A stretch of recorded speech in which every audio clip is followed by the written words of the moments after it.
Tex and Albie. They're just like old West outlaws, and it all starts moving when they hit the road looking for girls and good times in High Rolling. Joe Bottoms and Grigor Taylor are Tex and Albie in High Rolling, a fun-on-the-run movie that gets it all together as two of the smoothest guys around hit all the rough spots and have themselves a real ball. High Rolling, a fun-time movie that's better than a ride downtown on a Saturday night with your best girl.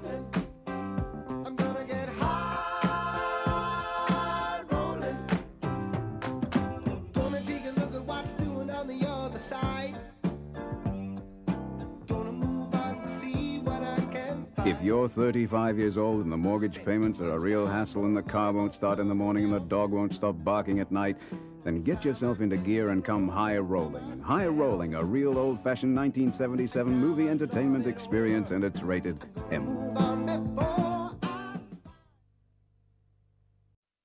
I became involved in High Rolling when the producer, Tim Burstall, brought it to me. He sent me a script. We talked about it, and it was really as simple as that. I mean, in those days, we were a small community of filmmakers in a town, and I was fairly well up in the television making area, and Tim obviously thought that I'd be suitable for the project, and he brought the script to me, and it sort of really took off from there. It was as simple and as informal, if you like, as that. It was handshake deals in those days. You decided to go forward, and then some way down the track, someone thought you'd better sign a contract, so you did. Tim admired Igor Orzen's work very much. He'd seen a lot of his work that he'd done at Crawford's, and he had a very dramatic, cinematic style. He liked to move the camera a lot. After Tim had appointed Igor, one of the key things that he was concerned with was the cast, and Tim cast Joe Bottoms, and he was looking for a female lead. So he went to John Clark, who was the director of NIDA. Tim knew John Clark from the United States. They were both on a Harkness Fellowship in New York together, and Tim asked John if there are any upcoming actors that he could test for this role, and one of those actors was Judy Davis, and she became cast as the female lead in it, and I think it was her first feature role. November 1976. That's when we started shooting the picture. We had the grand total, I think, of 6 weeks shooting, as I remember, and the shooting methods of 1977 certainly weren't what they are now. I mean, it's great in the sense that at that time a picture was actually made on set, on location, with actors, with real props, in real time, and you had to work to accomplish an effect there and then. There was no technology to create a movie after the shooting after principal photography. What you shot was what it was, and that's another aspect of why pictures of that time, whether they be Australian or American or whatever, have a freshness really and have a vitality. Forrest Redlick or Forrest somebody had this idea of High Rolling, and it got up, and Igor directed it, and I shot it, and Dad produced it. It was exciting for me because it was sort of young, and it had an American actor in it, and it had Grigor Taylor, who I'd worked a lot with on Matlock, and it had Joe Bottoms in it, who had just done Dove, or one of those around the world sailing things, and it was exciting.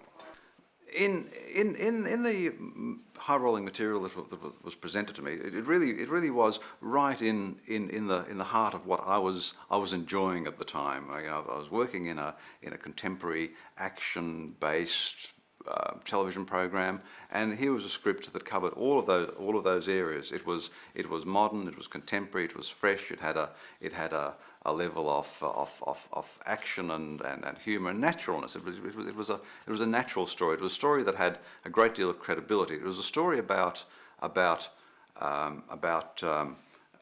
young people, written by a young writer who just had a freshness about him. He wasn't an experienced writer. He made his living at the time as a panel beater in a pretty tough kind of motor repair business in Melbourne. Where there was quite a lot of competitiveness and semi-legal activities at the time in terms of getting jobs and fighting for jobs and the like. So he was a man of the ethos, and he wrote a story about it, and the story was fresh and real and true, and it was really a fantastic, appealing project from the very beginning. There was a bit of sort of development to the story as it went along, but basically it always ended up this young bloke's story of a life that he would like to lead, at least in theory. And it was all shot on location, no studio, everything was location, and it had rock and roll and sex and drugs, and it was sort of like a nice thing to be doing in the 70s. And there's one thing I do remember of the 70s. The locations were very interesting. We were trying to give the film a lot of production values, and we shot some of it in Surfers Paradise, which was making it sort of glitzy as possible, and the rest we shot in Melbourne and outside of Melbourne. There's a hitchhiking component in it. We shot at Little River. We shot in inner city Melbourne for Queensland, and it was quite interesting going up there. I think we shot for about 2 weeks up on the Gold Coast, and that went very well. We had a lot of cooperation with the Gold Coast City Council. We did have we had one very big night shoot where it rained and rained, which was difficult, but we kept on film and we had a very tight schedule. But I think the film had a lot of production values for a film made at that time. So in the flow of the story, our two heroes make one decision. They make a decision that the life they are leading is not for them. It's below them. It's not as good as things can get. So they set out on a journey of some sort to improve that. Along their journey, they actually they fall across the wages of crime, if you like. They come across money. They come across they come across a flash car, a Corvette. Nowadays, an icon of the sort of 70s motoring. They find a sack of marijuana. They're set for life as far as they can see. They're going to take this stuff off to this burgeoning Miami kind of environment and sell it and be set up. They're going to become whatever they become. And on the journey, just as accidentally as they came across it, all this is again taken away from them, because they actually encounter people who aren't like that, people who actually will rob and steal and do whatever it is that the bad guys do, albeit in a very kind of cinematic way. It's not actually serious street level grimy stuff. It's all reference to cinema. It's all in good fun. It all builds on those traditions. And at the end of the story, they are still what they've always been. They've learned some lessons. They've shown their basic decent humanity. They've become friends. They've befriended a young girl who, if she'd been befriended by someone else, might have ended life in a different way. They've come together as a group. They notionally intend to set off on the next adventure, but they're always going to be who they are. They're always going to be decent folk. So in 1976, I did this quite bizarre film called High Rolling. It was so much fun to do, and it was Judy Davis's first feature film. Tim Burstall had taken her out of NIDA to do it, and Igor Auzens directed it. And myself and a fabulous actress called Sandy McGregor were playing these two sort of showgirls.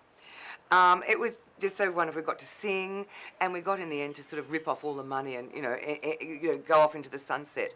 But it was a really fabulous character. Someone I've never played like someone like that before, and never since. But it was a fabulous experience.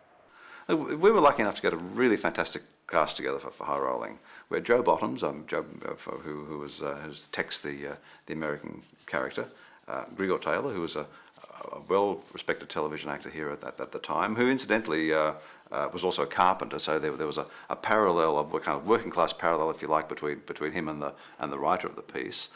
Judy Davis, who's gone on to be internationally renowned, was still a drama student at the time. We were given permission by NIDA to take her out of class for the 6-week period of the shoot, and it's her first picture, and she's just wonderful in it, and she's continued on as a wonderful actor since that time. Judy was terrific to work with. She took it very seriously. What was very clear was that she liked to keep to herself a little. She would challenge any situation where she thought the character wouldn't, behave in that way or whatever. So she's a sort of actor that needs to understand everything about the character and why the character would do this and that. And her and Igor, I think, developed a very good working relationship on that level. I enjoyed working very much with Judy. I worked with her again later on Water Under the Bridge and on Ben Lewin's film Georgia, and I always found her terrific to deal with, a very intelligent actor.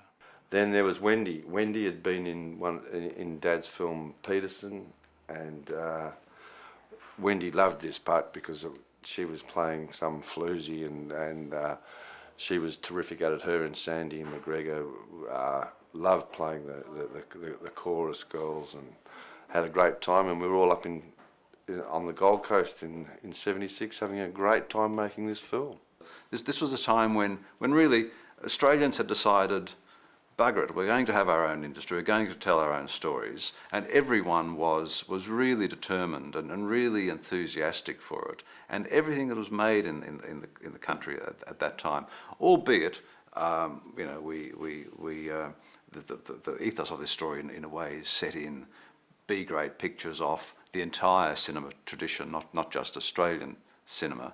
But it was a wonderful and enthusiastic time and experience, and everyone did their best from their hearts, because it was for a cinema making future in this country. In the end, the picture was really very well received. It had a release in the States. I think the title was changed to something else, but that's okay. They do that. It was a success of its time. It remains, if you search it on the internet nowadays, it remains well received. It has a good rating on internet review sites, and it's still a success after all these years.